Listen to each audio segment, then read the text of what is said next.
So I get this email today from YouTube. Good news, after reviewing your dispute, CD Baby has decided to release their copyright claim on your YouTube video titled Pioneer XCM30 CD Repair. If you earned any money during this dispute, you should receive that on your next YouTube payment. Thank you, YouTube team. I then received this email from CD Baby royalty-free beats and sync licensing, and we'll read it together. CD Baby AVL Legal and Business Affairs. We have been alerted regarding royalty-free beats being used by Rick Hart, which have been causing false claims on YouTube.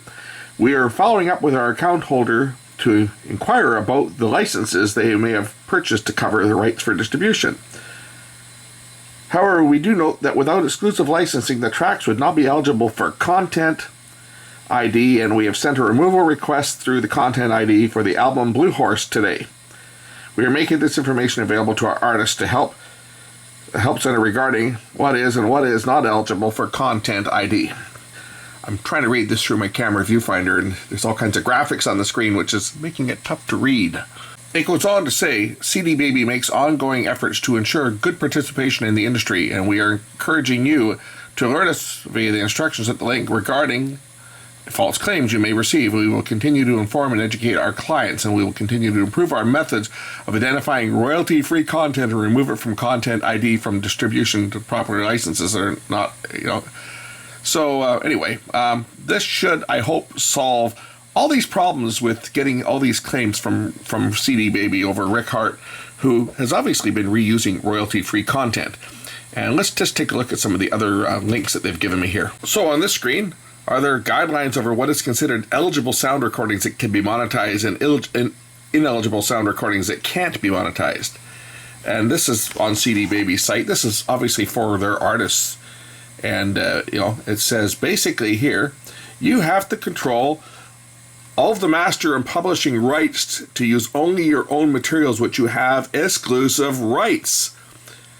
And this is where the problem with this claim is that Rick Hart did not have the exclusive rights to use the material. Now, he may even have been one of the performers on Music Bakery, because Rick Hart is from the Houston area, which is where Music Bakery, I believe, is located. And according to some documents that I saw, he was given credit for keyboards on some of those tracks at Music Bakery. So there's a very good likelihood that Rick Hart was one of the studio musicians that recorded sessions with Music Bakery at the time in question, which was the late 90s into the early 2000s, which is when this material was actually produced. So he probably was one of the artists that was involved with the creation of the music beds, and he's put vocals on it. But it's very clear he cannot claim exclusive rights to material that he does not own all of the rights to, and he does not own the rights to the royalty-free content on Music Bakery. And it looks like finally this problem has been put to bed once and for all, and we won't have to deal with this again.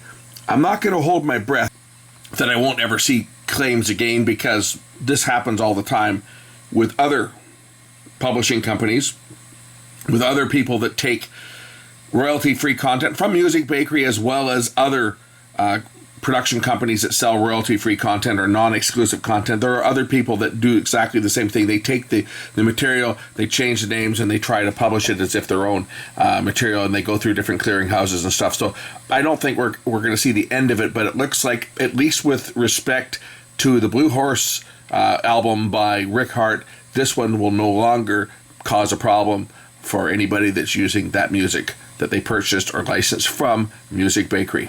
Now, you might wonder why I go to the efforts that I do to ensure that this information is correct, and that I bring these false claims to attention and dispute them all.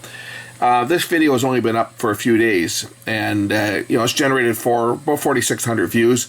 To me, that's about $13, okay? But that video will, over its lifetime, generate 100,000 views.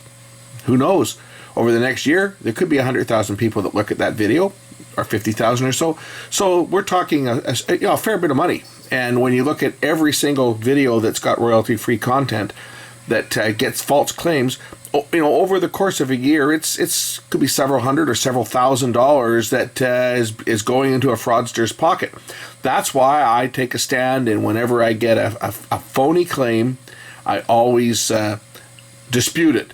And it's something that I do. I spend too much time, actually. I spend more time sometimes disputing false claims, but in the end, it's worth it. And in this case, we won.